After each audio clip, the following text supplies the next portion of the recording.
إن الحمد لله نحمده ونستعينه ونستغفره ونعوذ بالله من شرور أنفسنا ومن سيئات أعمالنا. من يهده الله فلا مضل له ومن يضلل فلا هادي له، وأشهد أن لا إله إلا الله وحده لا شريك له، وأشهد أن محمدا عبده ورسوله.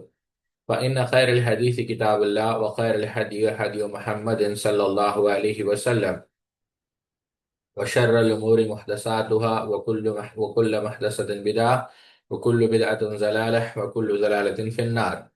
قال الله تبارك وتعالى في القرآن المجيد والفرقان الحميد بعد أن أقول أعوذ بالله السميع العليم من الشيطان الرجيم من حمزه ونفخه ونفسه.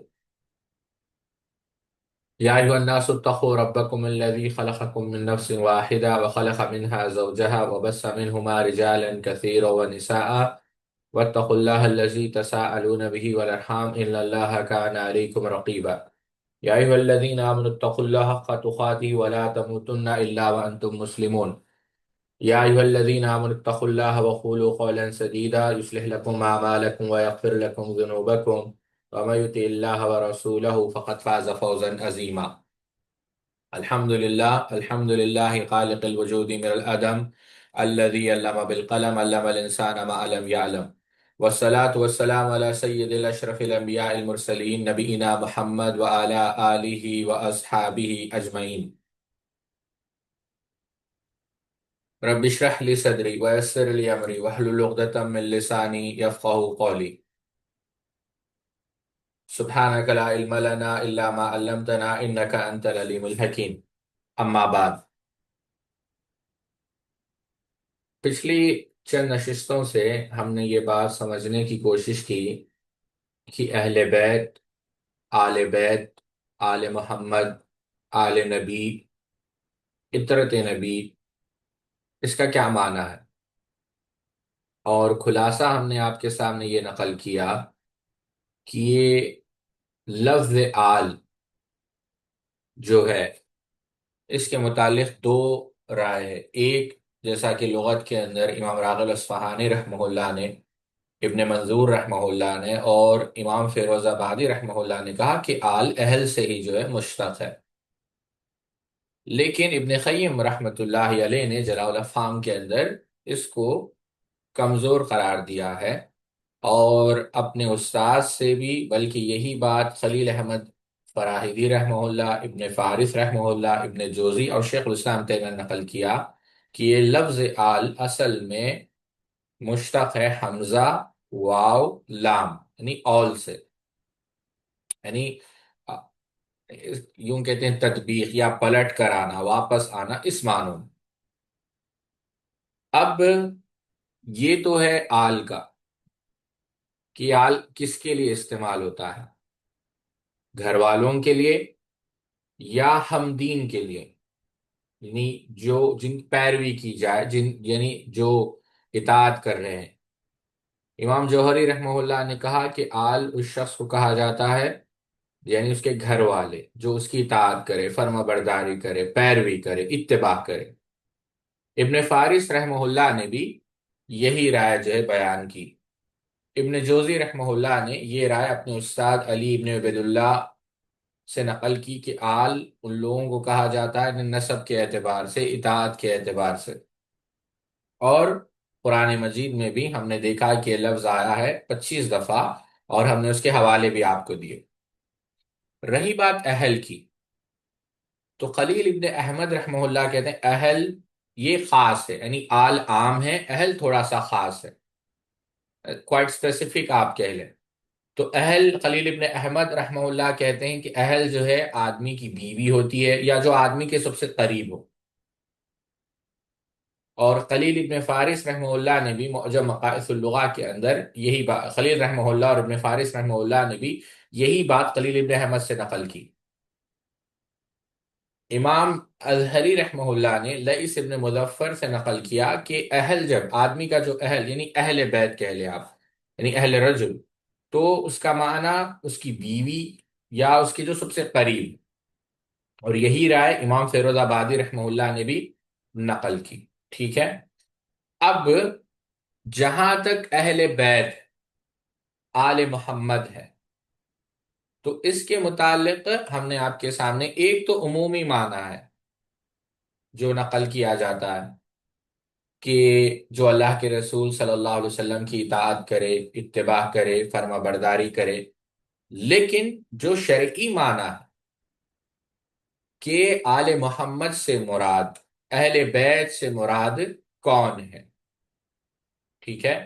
تو اس میں ساتھیوں آپ کو کیسے یاد رکھنا ہے؟ ایک، جیسا کہ آپ صلی اللہ علیہ وسلم کا تعلق ہے نسب کے اعتبار سے، پھر آپ سے ان کا تعلق ہے شادی یعنی گھر والے ازواج مطہرات، پھر آپ صلی اللہ علیہ وسلم کی اولاد، اور اس میں آپ غلام کو بھی شامل کر لیں۔ تو ایک جو رشتہ ہے وہ نسب کے اعتبار سے ہو، ایک جو رشتہ ہے وہ جو گھر کے اعتبار سے ہو، جو گھر والے ہیں، اور جو تیسرا رشتہ ہے جو ولادت سے ہے۔ آپ سمجھ رہے ہیں اس کو؟ اور غلام بھی جو ہے اس کے اندر شامل ہے، جو آزاد کردہ غلام ہے، اس پر بھی ہم تفصیل سے آئیں گے۔ دلائل آپ جلاء الافہام اٹھا کر دیکھ لیں، آپ کو بہت سارے وہاں پر چیزیں ملیں گی۔ جہاں تک اطرت کا سوال ہے تو اطرت بھی یوں سمجھے سینونیمس ہے، یعنی ہم مانا ہے اہل بیت سے۔ جو اطرت ہے، البتہ جب ہم کہیں کہ اللہ کے رسولوں کی اطرت تو خاص کر بنو ہاشم کو ہم کہیں گے۔ آپ سمجھ رہے ہیں؟ یہ بات یاد رکھیں، اطرت جو ہے آدمی کے جو رشتہ دار اس کے بیٹے کے ذریعے سے یا اس کے پوتوں کے ذریعے سے، تو اطرت آپ سمجھیں تو یہ اس کے بعد اس کے اور بھی علاوہ بہت ساری باتیں آئیں گی، لیکن یوں سمجھے اطرت۔ سمجھ گئے آپ؟ اب اس مختصر سی تفصیل کے بعد بات کو اور آسانی سے سمجھنے کے لیے پہلی چیز کیا ہے؟ اہل بیت وہ ہے جن پر صدقہ حرام ہے، اور وہ کون لوگ ہیں؟ جن کی اللہ کے رسول صلی اللہ علیہ وسلم سے رشتہ داری ہے۔ اور وہ کون کون ہے؟ جیسے نسبی تعلق ہے، اللہ کے رسول صلی اللہ علیہ وسلم سے نسب سے ان کا تعلق ہے۔ عبد المطلب ابن ہاشم ہو، حارث ابن عبد المطلب ہو، سید الشہداء سیدنا حمزہ ہو گئے، آپ سمجھ رہے ہیں؟ سیدنا عباس ابن عبد المطلب ہے، فضل ابن عباس ہے، عبید اللہ ابن عباس ہے، حسام ابن عباس ہے، عبداللہ ابن عباس ہے، پھر ابو طالب کے جو بیٹے ہیں، طالب ہے، عقیل ہے، جعفر ہے، علی ہے رضوان اللہ تعالی مجمعین، محمد ابن حنفیہ ہے، ام ہانی ہے، جمانہ ہے، پھر جو آپ صلی اللہ علیہ وسلم کے جو ماموں ہیں ان کو بھی آپ دیکھیں۔ تو بتانا مقصد یہ ہے، اللہ اکبر، تو یہ نسب کے اعتبار سے جو ہے تعلق ہے، بنو عبد المطلب، بنو ہاشم، یہ اہل بیت میں سے ہیں، اور ان پر صدقہ حرام ہے۔ ایک مثال میں آپ کے سامنے نقل کر دوں بات سمجھانے کے لیے۔ امام مسلم رحمۃ اللہ علیہ نے کتاب الزکاة میں نقل کیا، بڑی طویل حدیث ہے، آپ دیکھنا چاہیں تو کتاب الزکاة آپ اٹھا کر دیکھ لیں، اس میں باب باندھا ہے، باب ترک استعمال آل النبی علی الصدقتی، یعنی آپ صلی اللہ علیہ وسلم کی جو آل ہے ان کو صدقے کی وصولی کرنے کے لیے بھی مقرر کرنا درست نہیں ہے۔ عبد المطلب ابن رابعہ ابن حارث رضی اللہ عنہ بیان کرتے ہیں کہ رابعہ ابن حارث اور عباس ابن مطلب اکٹھا ہوئے اور کہنے لگے، اللہ کی قسم اگر ہم دونوں لڑکوں یعنی مجھے اور فضل ابن عباس کو رسول اللہ صلی اللہ علیہ وسلم کی خدمت میں بھیج دے، اور یہ دونوں آپ صلی اللہ علیہ وسلم سے بات کرے، اور آپ ان دونوں کو ان صدقات کی وصولی کے لیے بھیج دے، اور لوگ جو کچھ لا کر دیں یہ دونوں لا کر دیں، اور لوگوں کو جو کچھ ملتا ہے وہی یہ دونوں حاصل کر لیں تو بہتر ہوگا۔ وہ دونوں یہ گفتگو کر ہی رہے تھے، اب صدقہ وصول کرنے والے یعنی صدقہ وصول بھی کریں گے، لائیں گے، اور ظاہر سی بات ہے اس کا چارج، اس کا جو اجرت ہے وہ بھی ان کو ملے گی۔ سیدنا علی وہاں بھی آ گئے اور ان کے پاس ٹھہرے، انہوں نے یہ بات بتائی تو سیدنا علی نے کہا ایسا نہ کرو، اللہ کی قسم آپ کا یہ کام نہیں کریں گے۔ تو رابعہ ابن حارث ان کے در پہ ہو گئے، ان کو برا بھلا کہا اور کہا اللہ کی قسم تم محض ہم سے حسد کی بنا پر یہ باتیں کر رہے ہو۔ اب یہ برا بھلا کہا نعوذ باللہ من ذالک کوئی گالی گلوچ نہیں ہے، بس بات عرض کرنے کے لیے تھوڑی سی جو تلخی آ گئی۔ اللہ کی قسم آپ کو رسول اللہ صلی اللہ علیہ وسلم کے داماد ہونے کا شرف حاصل ہے، تو ہم نے تو اس سے آپ سے حسد نہیں کیا۔ حضرت علی رضی اللہ عنہ نے کہا چلو پھر ان دونوں کو بھیج لو۔ دونوں لڑکے چلے گئے، ٹھیک ہے۔ اب عباس رضی اللہ عنہ کے بیٹے چلے گئے اور حضرت علی وہاں لیٹ گئے۔ جب اللہ کے رسول صلی اللہ علیہ وسلم نے ظہر کی نماز پڑھ لی تو آپ سے پہلے آپ کے حجرے کے پاس جا کر کھڑے ہو گئے، حتیٰ کہ آپ تشریف لائے اور ہمارے کان پکڑ لیے۔ پھر فرمایا تم دونوں کے دل میں جو کچھ جمع ہے ظاہر کرو۔ پھر آپ اندر داخل ہوئے اور ساتھی بھی ہم داخل ہوئے۔ اس دن آپ زینب بنت جہش رضی اللہ تعالی عنہا کے پاس تھے۔ ہم نے کلام ایک دوسرے کے سپرد کی، ہر ایک نے دوسرے کی بات کرنے کے لیے کہا۔ پھر ہم میں سے ایک نے گفتگو شروع کی، اللہ کے رسول آپ سب لوگوں سے بڑھ کر احسان کرنے والے اور سب لوگوں سے زیادہ صلہ رحمی کرنے والے ہیں، اور ہم دونوں نکاح کی عمر کو پہنچ گئے ہیں، اور ہم اس لیے حاضر ہوئے ہیں کہ آپ ہمیں بھی صدقات کے وصول کے لیے مقرر فرما دیں۔ ہم بھی لوگوں کی طرح آپ کو لا کر دیں گے اور ہم بھی وہ لے لیں گے جیسے جو ان کو ملتا ہے۔ آپ کافی دیر تک خاموش رہے۔ کون؟ اللہ کے رسول صلی اللہ علیہ وسلم نے یہ بات سن لی۔ بنو عباس اب دیکھیں آپ دونوں، اور خاموش ہو گئے، حتیٰ کہ ہم نے دوبارہ گفتگو کرنے کا ارادہ کہتے ہیں کہ ہم نے سوچا کہ اور ایک بار کہہ دیں۔ تو حضرت زینب رضی اللہ عنہ ہمیں پس پردہ آپ سے بات نہ کرنے کا اشارہ کرنے لگے۔ پھر آپ صلی اللہ علیہ وسلم فرمایا صدقہ آل محمد کے لیے مناسب نہیں ہے۔ اللہ اکبر! کیا کہا آپ صلی اللہ علیہ وسلم نے؟ ان الصدقۃ لا تنبغی لآل محمد، کہ یہ آل محمد کے لیے مناسب نہیں، کیونکہ یہ تو بس لوگوں کا میل کچیل ہے، لوگوں کے جان و مال کی پاک و صاف کرتا ہے۔ میرے پاس ایک صحابی کو بلایا گیا جو خمس میں مامو، خمس ہم پڑھیں گے، ہم پہلا حق خمس، اور نوفل بن حارث بن عبد المطلب کو بھی بلاؤ۔ وہ دونوں آپسم کی خدمت میں حاضر ہوئے تو آپ نے کہا اس لڑکے فضل بن عباس سے اپنی بچی کا نکاح کر دو۔ تو اس نے اسے بچی کا نکاح کر دیا، اور نوفل بن حارث کو کہا اس لڑکے کو اپنی یعنی میرے خاطر تو اس نے میری نکاح کر دیا۔ اور آپ وہ صحابی کو فرمایا جنہوں نے بیٹی فضل بن عباس کو دی، فرمایا ان دونوں کی طرف سے اتنا حق مہر خمس سے ادا کر دو۔ کس سے؟ خمس سے، جو ہم نے پڑھا کہ ایک پانچواں حصہ، اور تفصیل سے ہم پڑھیں گے۔ تو اصل چیز کیا ہے کہ صدقہ حرام ہے کس پر؟ یہ نسبی دیکھ لیں آپ، اہل بیت میں کون ہے؟ نسبی، آپ سمجھ گئے، وہ لوگ ہیں جو نسب کے اعتبار سے ہیں، اور اس میں جو سر فہرست ہے وہ ہے بنو عبد المطلب اور بنو ہاشم، ٹھیک ہے؟ یہ نسب کے اعتبار سے بنو عبد المطلب اور بنو ہاشم۔ اچھا، گھر والے کون ہیں؟ جو ازواج مطہرات ہے، سیدہ خدیجہ، سیدہ عائشہ، سیدہ سودا، سیدہ حفصہ، زینب، ام سلمہ، زینب بنت جہش، جویریہ، ام حبیبہ، صفیہ، مأمونہ، ماریہ، رضوان اللہ تعالی مجمعین، یہ بیویاں ہیں، اور ان پر بھی کیا ہے؟ صدقہ حرام ہے۔ یہ بات آپ مت بھولیں۔ امام ابن ابی شیبہ اپنی مصنف کے اندر بسند صحیح نقل کرتے ہیں، کہتے ہیں ہمارے استاذ وکی بن جراح رحمہ اللہ نے ہمیں حدیث بیان کی، کیا؟ ان محمد بن شریک ان ابن بملیکتا ان خالد بن سعید بعث الى عائشہ ببقرۃ من الصدقۃ، کہ صدقہ بھیجا گیا خالد بن سعید کی طرف سے کسے؟ ام المؤمنین عائشہ کو۔ فردتها، آپ نے کیا کیا؟ اس کا رد کر دیا، اور کیا کہا؟ ان آل محمد صلی اللہ علیہ وسلم لا تحل لنا صدقہ، کہ ہم پر کیا ہے؟ صدقہ حرام ہے۔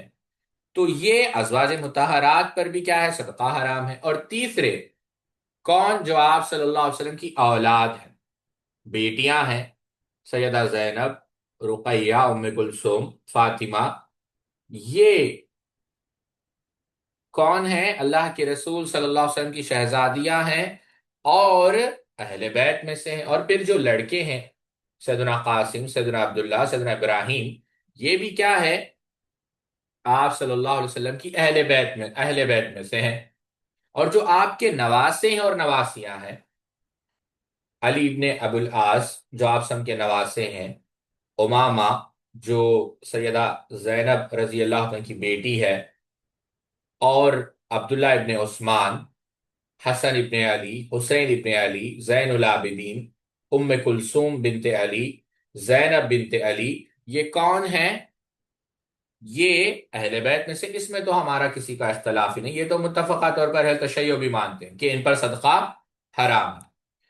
جہاں تک غلام کا تعلق ہے تو ایک بات رکھ کر میں اپنی بات کو آگے بڑھاؤں گا، آپ صرف سنن ابو داؤد اٹھا لیں۔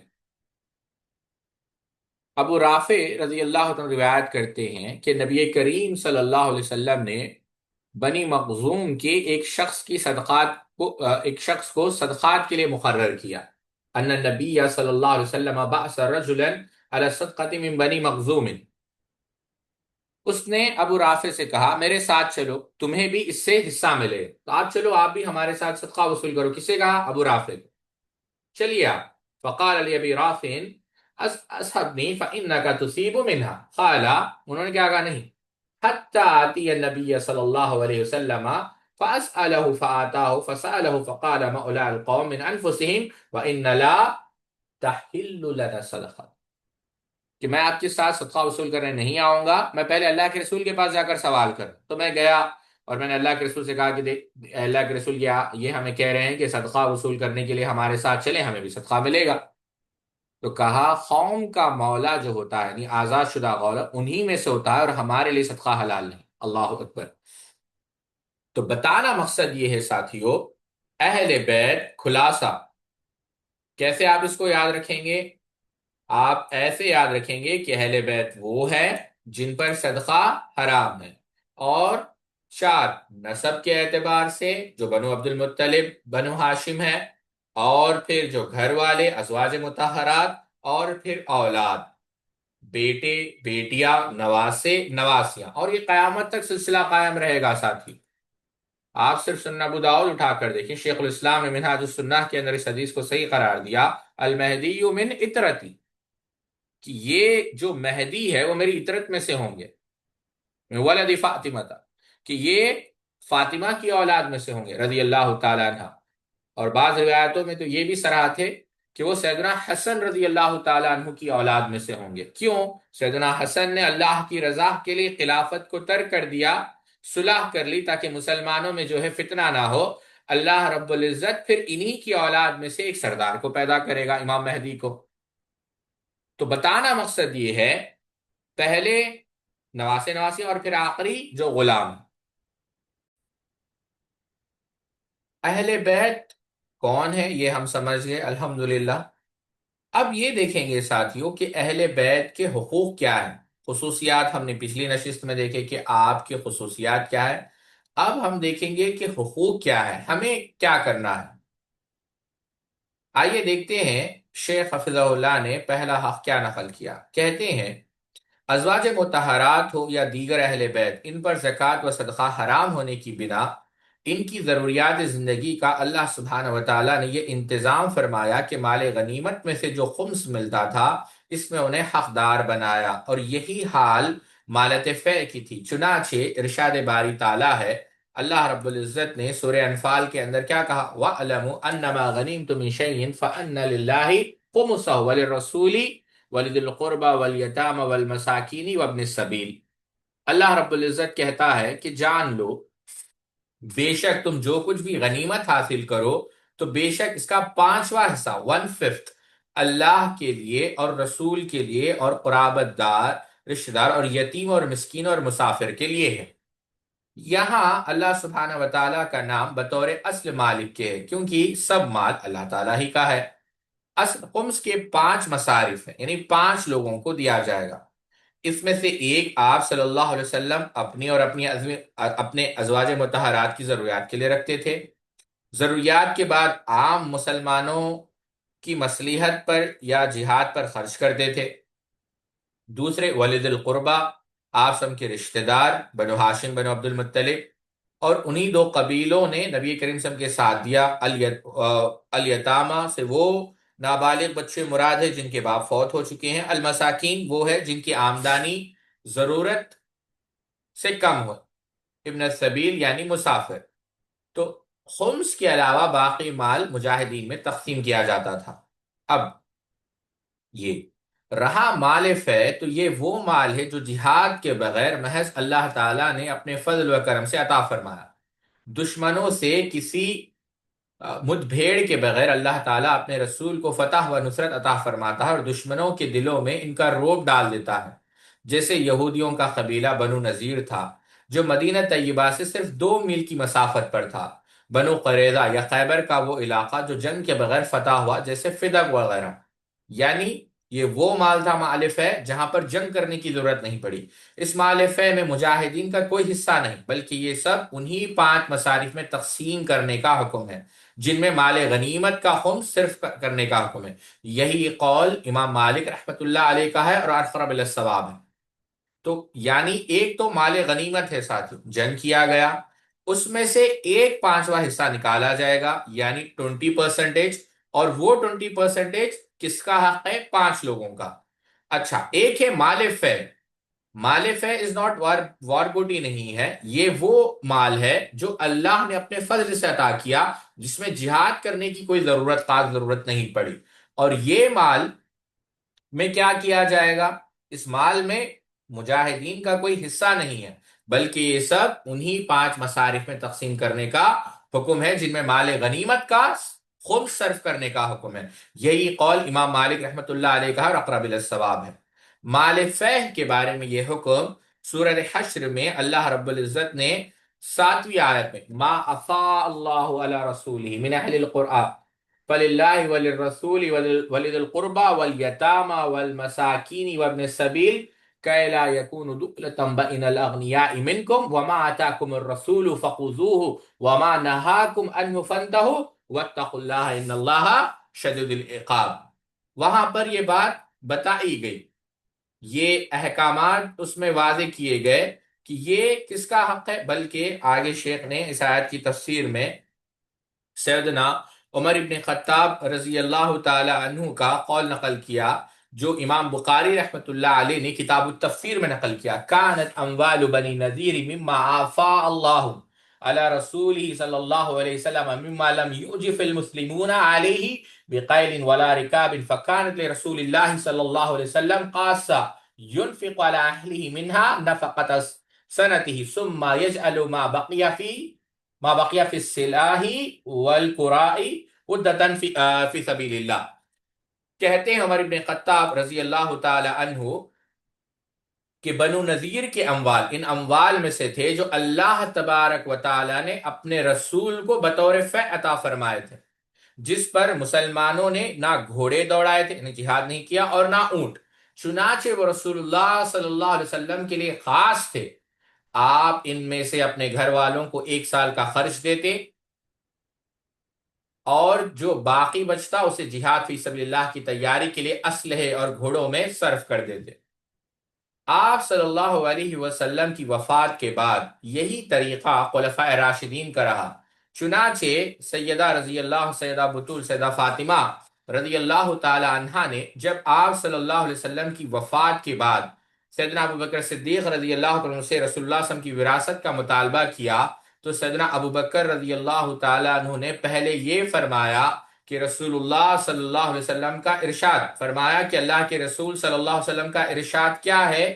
لا نورث ما ترکنا صدقۃ، واضح کر دیا کہ ہمارا یعنی انبیاء علیہ الصلوۃ والسلام کا کوئی وارث نہیں ہوتا، جو ہم چھوڑ جائیں وہ صدقہ ہے۔ دوسری بات جو سیدنا ابوبکر صدیق رضی اللہ تعالی عنہ نے کہی، وہ کیا کہی؟ لست تارکا شیئا کان رسول اللہ صلی اللہ علیہ وسلم یعمل به الا عملت به فإنی اخشى ان ترکت شیئا من امره آزغا، کہ مجھے ڈر ہے کہ میں کوئی ایسی چیز چھوڑنے والا نہیں جو رسول اللہ صلی اللہ علیہ وسلم کیا کرتے تھے۔ میں ڈرتا ہوں کہ آپ صلی اللہ علیہ وسلم کوئی بات چھوڑ کر میں اللہ کے رسول کی کوئی بات چھوڑ کر میں کہیں گمراہ نہ ہو جاؤں۔ اللہ اکبر کبیرہ۔ علامہ عبد الرحمن معلمی رحمۃ اللہ علیہ بہت بڑے عالم دین گزرے تھے، حیدرآباد میں رہ کر کئی سال انہوں نے کام کیا۔ بعض لوگوں نے لکھا ہے کہ وہ اس وقت کے اس دور کے امام ذہبی تھے۔ بہترین رد لکھا انہوں نے اہل باطل کا، خاص کر علامہ زاہد الکوثری کا۔ آپ نے بڑی پتے کی بات کہی ہے ساتھیو، اگر آپ دیکھیں جو انہوں نے بات کہی ہے وہ سننے کے قابل ہے۔ آپ نے کہا یہ جو مسئلہ تھا باغ کا، فدق کا، یہ اللہ تعالی کی طرف سے آزمائش تھی۔ اللہ اکبر! یہ آزمائش تھی سیدنا ابو بکر صدیق رضی اللہ تعالی عنہ کے لیے، کہ آپ کے پاس یہ مسئلہ آیا، سیدہ رضی اللہ تعالی عنہ آئے، اس باغ کا مطالبہ کیا۔ اب ایک بات یہاں پر واضح کر دوں، موضوع میرا یہ نہیں ہے کہ باغ فدق کے بارے میں ہمارا کیا موقف ہے، اہل سنت کا کیا موقف ہے، وہ تو ایک الگ بحث ہے مکمل۔ لیکن صرف ایک بات جو علامہ عبد الرحمن معلمی رحمۃ اللہ علیہ نے کہی، وہ بات رکھ کر میں آگے بڑھوں گا۔ آپ نے کہا کہ یہ آزمائش تھی، مطالبہ کیا گیا، آپ کے پاس دو راستے تھے، یا تو آپ جو دور جاہلیت میں ہوتا تھا کہ کسی بڑے کی بیٹی آ جائے، اس کو جو ہے اس کا حق دے دیا جائے، انصاف سے کام نہ لیا جائے، لیکن سیدنا ابو بکر صدیق رضی اللہ تعالی عنہ، اللہ اکبر، اللہ کے رسول کے بعد سب سے افضل ترین شخصیت تھی، اللہ نے علم سے، فقاہت سے، ہر نعمت سے آپ کو نوازا تھا الحمدللہ۔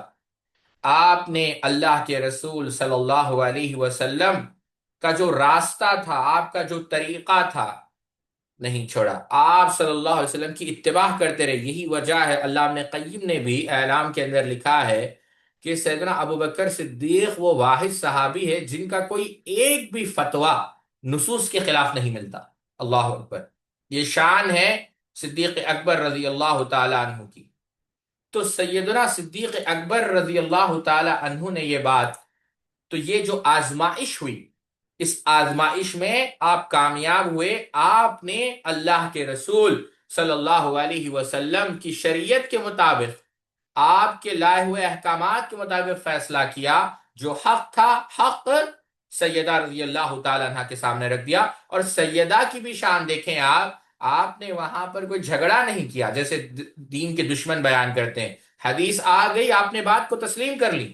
یہاں پر ایک نقطہ یہ بھی بتا دوں ساتھیوں، جب لکھ کر رکھ لیں اس بات کو، سیدہ رضی اللہ تعالیٰ بیمار ہوئے تو آپ کی عیادت کرنے والی، بلکہ آپ کی تیمارداری، جو آپ کی کیا کہتے ہیں ساتھیوں، جو تعاون کیا، اس وقت آپ کی مدد کی، آپ کی دیکھ بھال کی، آپ کا خیال رکھا، وہ کوئی اور نہیں تھے، وہ اسی صدیق اکبر رضی اللہ تعالی عنہ کی جو صاحبزادی ہے سیدہ اسما رضی اللہ تعالی عنہ تھے۔ اور آپ شیعہ کی کتابوں میں بھی یہ بات لکھی ہوئی، تو ہو حلقہ یارا تو بارشم کی طرح نرم، رز میں حق و باطل ہے تو فولاد ہے مومن۔ تو قرآن کہتا ہے اشداء علی الکفار رحماء بینہم، قرآن کہتا ہے کہ صحابہ آپس میں نرم تھے۔ اگر کوئی کہے کہ اہل بیت جو صحابہ، اہل بیت میں سے جو صحابہ تھے اور جو صحابہ اہل بیت میں سے نہیں تھے، ان میں گرمی تھی، یا ان میں کسی قسم کا اختلاف تھا، یا ان میں کسی قسم کا جھگڑا تھا، تو سوچے کہ آیا اس کا ایمان قرآن پر ہے یا کسی اور کتاب پر۔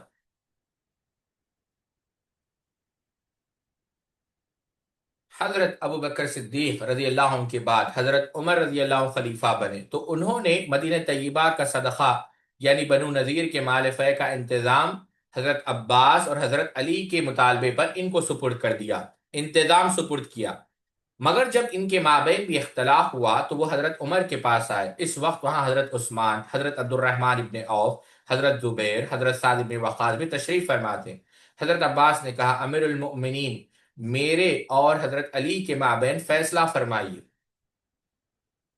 حضرت عمر نے حضرت عثمان اور ان کے ساتھی کہنے لگے ہاں امیر المومنین، ان کا فیصلہ کر دیجئے اور ایک کو دوسرے کی طرف سے بے فکر کر دیجئے۔ حضرت عمر نے کہا میں تم سے اللہ کی جس کے حکم سے آسمان اور زمین قائم ہے قسم دے کر پوچھتا ہوں، کیا آپ صلی اللہ علیہ وسلم فرمایا ہے ہم پیغمبروں کا کوئی وارث نہیں ہوتا، جو ہم چھوڑ جائیں وہ صدقہ ہے؟ یہ سن کر حضرت عثمان اور ان کے ساتھیوں نے کہا بے شک آپ صلی اللہ علیہ وسلم نے فرمایا ہے۔ پھر حضرت عمر نے حضرت عباس اور حضرت علی سے مخاطب ہوئے اور کہا اب میں آپ کو اللہ کی قسم دیتا ہوں، کیا آپ صلی اللہ علیہ وسلم فرمایا؟ انہوں نے کہا بے شک فرمایا ہے۔ حضرت عمر نے کہا اب میں اس کی وضاحت کرتا ہوں، بات یہ ہے کہ اللہ تعالیٰ نے مال فے میں اپنے رسول کے لیے خاص حصہ مقرر کیا جو کسی اور کے لیے نہیں ہے۔ پھر انہوں نے سورہ حشر کی یہ آیت پڑھی، وَمَا آفَا اللَّهُ عَلَىٰ رسولی، تو یہ جائیداد خاص آپ سب کی تھی، مگر اللہ کی قسم انہوں نے یہ جائیداد آپ کو نظر انداز کر کے اپنے لیے خاص نہیں کی، اور نہ خاص اپنے قرض میں لائے، بلکہ آپ لوگوں ہی کو دیا اور آپ ہی کے کاموں میں خرچ کیے، حتیٰ کہ یہ مال اس میں سے بچ رہا۔ رسول اللہ صلی اللہ علیہ وسلم اسی میں سے اپنی ازواج کا سال بھر کا خرچہ کیا کرتے تھے، اس کے بعد جو بچ جاتا وہ اللہ کی راہ میں جہاد کے لیے خرچ کر دیتے۔ آپ صلی اللہ علیہ وسلم تو زندگی بھر اسی طرح کرتے رہے۔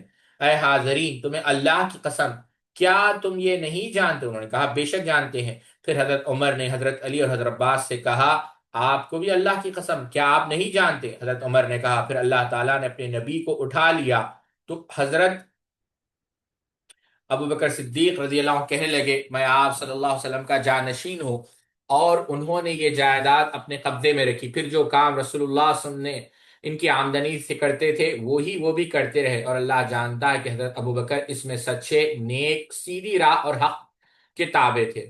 پھر اللہ نے سیدنا ابو بکر کو اٹھا لیا اور میں حضرت ابو بکر کا جانشین بنا۔ میں نے اپنی حکومت کی ابتدائی 2 سال تک اس جائیداد کو اپنے قبضے میں رکھا، اور جیسا رسول اللہ صلی اللہ علیہ وسلم اور حضرت ابو بکر کرتے رہے ویسے ہی میں کرتا رہا، اور اللہ جانتا ہے کہ میں ان جائیدادوں کے بارے میں سچا، نیک، سیدھی راہ حق اور حق کے تابع ہوں۔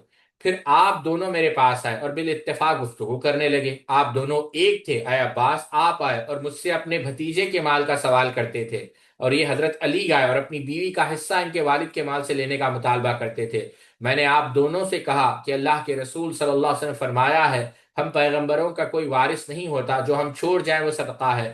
پھر مجھے یہ مناسب لگا کہ میں جائیداد آپ لوگوں کے قبضے میں دے دوں، تو میں نے آپ سے کہا اگر آپ چاہتے ہیں تو میں یہ جائیداد آپ کے سپرد کر دیتا ہوں، مگر اس عہد و قرار پر کہ آپ اس کی آمدنی وہ سب کام کرتے رہیں گے جو رسول اللہ صلی اللہ علیہ وسلم اپنی زندگی میں کرتے رہے، حضرت ابو بکر اپنی خلافت میں اور میں اپنی حکومت کی ابتدائی 2 سال میں کرتا رہا۔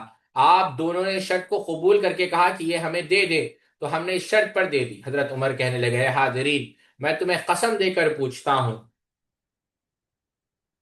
کہ کیا میں نے یہ جائیداد ان کی سپرد کی یا نہیں؟ انہوں نے کہا ہاں سپرد کر دی تھی۔ پھر وہ حضرت علی اور حضرت عباس کی طرف متوجہ ہوئے اور فرمایا میں آپ کو اللہ کی قسم دیتا ہوں کیا میں نے یہ جائیداد آپ کی سپرد کی؟ انہوں نے کہا ہاں۔ حضرت عمر رضی اللہ عنہ نے کہا تو کیا آپ مجھ سے اس کے علاوہ کوئی اور فیصلہ کروانا چاہتے ہیں؟ اللہ کی قسم جس کے حکم سے آسمان اور زمین قائم ہے، اس کے بارے میں اس کے علاوہ اور کوئی فیصلہ نہیں کروں گا۔ اگر آپ سے اس کا انتظام نہیں ہو سکتا تو پھر جائیداد میرے سپرد کر دیں، میں اس کا انتظام کر لوں گا۔ صحیح بخاری کے اندر یہ حدیث موجود ہے۔ یہی روایت امام بخاری رحمہ اللہ نے کتاب المغازی میں ذکر کی ہے، جس میں اس بات کا اضافہ ہے کہ ام المؤمن عائشہ رضی اللہ تعالیٰ عنہا نے فرمایا آپ صلی اللہ علیہ وسلم کی ازواج نے حضرت عثمان کو حضرت ابو بکر کے پاس بھیجا کہ مال فے میں سے ان کا 8واں حصہ ترکے میں سے ہمیں ملنا چاہیے، مگر میں نے ان کو منع کیا اور کہا کیا تمہیں اللہ کا ڈر نہیں؟ تم یہ نہیں جانتے کہ آپ سب فرمایا کرتے تھے ہمارا کوئی وارث نہیں، جو ہم چھوڑ جائے وہ صدقہ ہے۔ اس سے آپ اپنے آپ کو مراد لیتے تھے، البتہ آپ صلی اللہ علیہ وسلم کی آل اس مال میں سے کھائے گی۔ یہ سن کر نبی کریم صلی اللہ علیہ وسلم کی بیویاں ترکہ مانگنے سے رک گئی۔ عروہ کہتے ہیں یہ مال سیدنا علی رضی اللہ عنہ کے قبضے میں رہا، انہوں نے حضرت عباس کو اس پر قبضہ نہ کرنے دیا۔ حضرت حسن کے قبضے میں رہا، پھر حضرت حسین کے قبضے میں، پھر زین العابدین علی بن حسین اور حسن بن حسن دونوں کے قبضے میں رہا، دونوں باری باری اس کا انتظام کرتے رہے۔ پھر زید بن حسن بن علی کے پاس رہا کہ رسول اللہ صلی اللہ علیہ وسلم کا صدقہ، یعنی حضرت مالک متولی بن کر یہ رہے۔ یہاں آپ صلی اللہ علیہ وسلم کی میراث کے حوالے سے اہل سنت اور روافظ کے مابین اختلاف کی تفصیل، روافظ کے استدلال کی پوزیشن اور اہل سنت کے مبنی برحق موقف کی وضاحت مقصود نہیں، اور نہ سیدہ فاطمہ رضی اللہ تعالیٰ عنہ کے حوالے سے روافظ کے پروپیگنڈے کا جواب دینا ہمارا موضوع ہے، بلکہ ہمارا مقصد صرف یہ بتلانا ہے کہ اہل بیت آل رسول صلی اللہ علیہ وسلم کا یہ اختصاص ہے کہ ان پر صدقہ حرام ہے۔ البتہ اللہ تعالیٰ نے جو خمس یا مال فے آپ سن کے لیے رکھا ہے، آپ سن اسے ازواج مطہرات پر اور دیگر اہل بیت پر خرچ کرتے، اور جو بچ رہتا اسے جہاد کی راہ میں صرف فرماتے۔ تو یہ خمس ہے ساتھیوں، جو خاص کر کس کا حق ہے؟ اہل بیت کا حق ہے۔ یہ خاص کر کیا ہے، یہ صرف اللہ کے رسول صلی اللہ علیہ وسلم کے خاندان کے ساتھ خاص ہے۔ وَأَعْلَمُوا أَنَّمَا غَنِمْتُم مِّن شَيْءٍ فَأَنَّ لِلَّهِ خُمُسَهُ وَلِلرَّسُولِ وَلِذِي الْقُرْبَى وَالْيَتَامَى وَالْمَسَاكِينِ وَابْنِ السَّبِيلِ۔ یہ جو آیت ہے سورہ انفال کی، جو جہاد کے احکام اس میں بیان ہو رہے ہیں، پھر جہاد کے بعد جو مال غنیمت ہے اس کو کیسے تقسیم کرنا ہے وہ بیان ہو رہے ہیں۔ اور کیا کہا گیا کہ چار حصے کس کے لیے؟ مجاہدین کے لیے، ایک حصہ جو حقداروں کے لیے۔ کون ہے حقدار؟ اللہ تعالیٰ کا نام تو بطور تبرک ہے، اللہ تعالیٰ تو مالک اصل ہے، اور اللہ کے رسول صلی اللہ علیہ وسلم۔ اب آپ سم کا جو حصہ تھا، آپ سم کی زندگی سے خاص تھا، آپ سم کا جب انتقال ہوا تو حصہ بھی ختم ہو گیا۔ پھر جو رشتہ داروں کا جو حصہ ہے وہ آپ سم کے عہد کے بعد، دور کے بعد صحابہ اکرام میں بھی تھا، آپ سم کے رشتہ داروں کو ملتا رہا، اور اب بھی جہاد کا جو مال غنیمت ہے ان کا پانچواں حصہ مل سکتا ہے، اہل سنت اس کے منکر نہیں ہے۔ فرق صرف یہ ہے ساتھیو، جو شیعہ کرتے ہیں وہ زکوٰۃ کو ذاتی کمائی سے جو نص قرآنی ہے کے خلاف خارج کر دیا، اور خلاف قرآن جو عام اموال سے خمس کو بطور استحباب قائل ہو، یہ شریعت میں کیا ہے؟ یہ تصرف جو ہے ناجائز ہے۔ جو ہمارا موقف ہے، کیونکہ خمس جو ہے صرف مال غنیمت و جہاد سے نکالا جاتا ہے، سمجھ رہے ہیں؟ یہ چیز ہمارا موقع ہے۔ دوسری بات یہ ہے کہ جو مال غنیمت ہے اس کے جو خمس ہے یعنی ایک پانچواں حصہ، یہ چار گروہ ہے، سادات تو ہے، اہل بیت تو ہے، یتامہ بھی ہے، مساکین بھی ہے، مفسرین نے۔ شیعہ کیا کرتے ہیں؟ صرف سادات کو حقدار مانتے ہیں، باقی دین کہاں گئے؟ اب یہ بھی بات یاد رکھیں، بہت سارے سادات بھی ایسے ملیں گے جو غربت اور محتاجی کی صورت میں ملیں گے، کیونکہ زکوٰۃ ان پر حرام ہے۔ تو یہ بات آپ یاد رکھیں، اور آپ اس کو بھی یاد رکھیں اگر سادات پہلے سے مالدار ہیں۔ اب سیدنا عمر نے رضی اللہ عنہ کے بارے میں ابو داؤد میں ہے، تو سیدنا علی نے کہا کہ ہم مالدار ہیں، ہمیں حاجت نہیں ہے، آپ اس کو یتیم اور مساکین کو دے دیں۔ اب شیعہ نے جو اس میں ظلم کیا ہے اور وہ کرتے رہے ہیں وہ میں آپ کو بتانا چاہتا ہوں، لیکن پہلے آپ مجھے یہ بتائیے کہ آپ یہ چیز تو سمجھ گئے کہ خمس ہے کیا؟ اب شیعوں نے خمس کے بعد کیا کیا ساتھیوں، وہ میں آپ کو بتاتا ہوں۔ متع کے بعد شیعہ نے جو سب سے زیادہ جس چیز کے ذریعے عوام الناس کا استحصال کیا، متع از ٹیمپرری میرج، جو ایکسپلائٹیشن کیا وہ خمس کے نام پر۔ خمس ان کی آمدنی کا ایک ذریعہ بن گیا۔ اب جس کے ذریعے کیا ہوا، ان کے جو ذاکرین ہیں، مجتہدین ہیں، ان کے قدموں میں دولت کے انبار لگ گئے۔ اصل یہ حق کس کا تھا؟ اہل بیت کا۔ انہوں نے کیا کیا؟ یہ حق کہا کہ یہ حق جو ہے مجتہدین کا ہے۔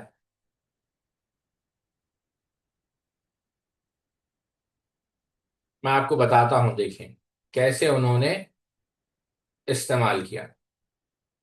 حلی نے، نجم الدین جعفر ابن حسن، اس نے کیا کیا؟ اس نے اپنی کتاب میں لکھا، امام غائب کی غیوبیت کے زمانے میں تجارت کے منافع اور رہنے سہنے کے ساز و سامان کو بلا تکلف استعمال کرنے کی اجازت دی، اور فرمایا کہ موجودہ خمس کے مستحقین کو دینے کے لیے خمس نکالنے کی کوئی ضرورت نہیں۔ یحییٰ بن سعید ہلی کا نقطہ نظریہ یہ تھا کہ ائمہ اکرام نے شیعوں کے اعزاز اور ان کے اکرام میں ان کو اپنے اوپر خمس کے استعمال کی اجازت دی۔ حسن بن مطہر حلی نے کہا کہ خمس اور اس کے استعمال کا جو جواز فتویٰ دیا، اب یہ فتاوے بہت سارے ہیں آپ، یعنی بہت سارے، میں 11 فتاوے ہیں، یہ میرے پاس کتاب ہے، شیعہ سے یہ مسلمان ہو گئے، میں آپ کو بتاتا ہوں۔ کتاب کا نام ہے، یہ اصل عربی میں ہے کتاب، کشف الاسرار۔ یہ کتاب ہے، کیا نام ہے، سید محمد حسین موسوی نجفی کی کتاب ہے۔ اس کتاب کے اندر انہوں نے تفصیل سے بیان کیا کہ کیا کیا گمراہیاں اس میں پائی جاتی. ٹھیک ہے، اب غور سے سنیں. اس کے اندر انہوں نے پورے فتاوے نقل کیے ساتھیوں، خمس کے بارے میں، کہ نام نہاد لوگوں نے فتوے دے دیے. حسن بن مطہر حلی، دبیلی، شاہد سنائی، سالار، باقر سبزواری، محمد علی طباطبائی، حسین فیض کشانی، جعفر کا، یہ پورے فتاوے ہیں. اب میں پڑھوں گا تو لمبی ہو جائے گی بات. میں کتاب کا حوالہ آپ کو دے دیا ہے میں نے، اور اس کا اردو میں بھی ترجمہ ہوا ہے. اس کا ترجمہ انڈیا کے ہی ایک عالم دین ابو کلثوم صاحب نے کیا ہے. کتاب کا نام ہے مظلوم اہل بیت کا مقدمہ، شیعوں کی طرف سے جو ظلم ہوئے ہیں اس کا مقدمہ، یہ کتاب کا نام ہے. پورے فتاوے نقل کیے انہوں نے، کہ جس کے اندر کیا کیا جا رہا ہے. خمس یہ کہا جا رہا ہے کہ یہ خمس جو ہے ہمارا حق ہے. اب آخر میں انہوں نے ایک بات کہی، وہ بات میں آپ کے سامنے پڑھتا ہوں. انہوں نے کہا اس موضوع کے تمام پہلوؤں پر غور کرنے کے بعد قارئین کو اندازہ ہو گیا ہوگا، یعنی جب آپ پڑھیں گے قارئین کو اندازہ ہو گیا ہوگا کہ خمس پر فقہاء مجتہدین میں سے کسی کا حق نہیں. یعنی کسی شیعہ ذاکر کا، شیعہ فقیہ کا مشرق سے. اس وضاحت کے بعد ضروری معلوم ہوتا ہے کہ اس کی بھی وضاحت کر دی جائے کہ وہ علماء جو خود کو دینی مرجع کی حیثیت سے پیش کرتے ہیں اور اپنا انتساب اہل بیت کی طرف کرتے ہوئے امام کاظم تک اپنا شجرہ نسب پڑھ کر بھی سنا دیتے ہیں، ان کی باتیں بالکل بے بنیاد ہیں. عراق، ایران، سوریا، لیبنن، ہندوستان، پاکستان اور خلیجی ملکوں میں بسنے والے علماء و فقہا کی ایک زبردست بھیڑ ہے، اور اس بھیڑ کا اہل بیت میں سے ہونا بالکل ناممکن اور محال ہے. صرف عراق کے فقہائی کو شمار کرے تو ان کی تعداد اس حد تک ہے کہ ان کا اہل بیت میں سے ہونا ناممکن ہے. چاہیے کہ دوسری ممالک کے فقہا مجتہدین کو بھی شمار کر لے، جن کی تعداد یقیناً لاکھوں سے متجاوز ہے. تو کیا یہ ممکن ہے کہ سب اہل بیت ہے؟ اس کے علاوہ یہ بھی یاد رہے کہ جو شجرہ نسب کا سودا ہوتا ہے، حسب نسب بکتے ہیں، اہل بیت کی آل نسبی جسے چاہے ہوتی ہے تو اسے بجز اس کے اور کچھ نہیں کرنا پڑتا کہ وہ اپنی بہن یا اپنی بیوی کو، یعنی یہ متاع کے یعنی ذکر کیا ہے انہوں نے. تو یہ پھر دوسری شکل یہ کہ مال کا ایک بڑا ذخیرہ اس کی خدمت میں نظر انداز کے طور پر پیش کر دے. ان ہر دو طریقوں سے عالی نسبی کا پروانہ مل جاتا ہے. ایک طریقہ ہم آپ کے سامنے ذکر نہیں کر سکتے، حیا مانے ہیں. دوسرا طریقہ کیا ہے کہ پیسے دے دو اور نسب نامہ لے لو. اسی وجہ سے کہتا ہوں، لکھ رہے ہیں موسوی نجفی صاحب، اسی وجہ سے کہتا ہوں خوب کان کھول کر سن لو، کسی کتاب کے شروع میں سادات اور مؤلفین کا شجرہ نسب دیکھ کر کبھی دھوکہ نہ کھانا. یہ سب ہوتا ہے پہلے صفحے پر مؤلف اپنا شاندار شجرہ نسب دکھا دیتا ہے تاکہ بیچارے سادہ لو عوام اس کے جھانسے میں آ جائے اور اپنی کمائی کا خمس اس کی خدمت میں پیش کرنے کی سعادت حاصل کر لے. اس بحث کے اختتام پر یہ بات سمجھ لیں، اپنے ایمان کو بچائیں اور ان مکاروں کے مکر و فریب میں مبتلا نہ ہو. یہ بات انہوں نے لکھی ہے، آپ کتاب کا حوالہ میں نے دے دیا ہے. یہ جو میں نے پڑھا ہے ابھی صفحہ نمبر 98 اور صفحہ نمبر 99. ٹھیک ہے، تو یہ خمس کی حقیقت ہے جو اہل بیت کا حق ہے، شیعہ کا نہیں. ٹھیک ہے، تو یہیں پر ہم اپنی بات کو روکتے ہیں. انشاءاللہ کل ہم دیکھیں گے کہ اہل بیت سے محبت. تو یہ اہل بیت کی خاصیت ہے ساتھیوں. ایک بات میں ضمن عرض کرتا چلوں، انشاءاللہ کل ہم کریں گے، یہیں پر ہم خمس پر روکتے ہیں بات کو. تو اللہ رب العزت سے دعا ہے اللہ رب العزت ہم سب کو صحیح بات سمجھنے کی توفیق عطا فرمائے. جو حق ہمیں دکھے اور اس کی اتباع کرنے کی توفیق عطا فرمائے، اور جو باطل ہے باطل سے اجتناب کرنے کی توفیق عطا فرمائے. سبحانک اللہم و بحمدک اشہد ان لا الہ الا انت استغفرک و اتوب الیک.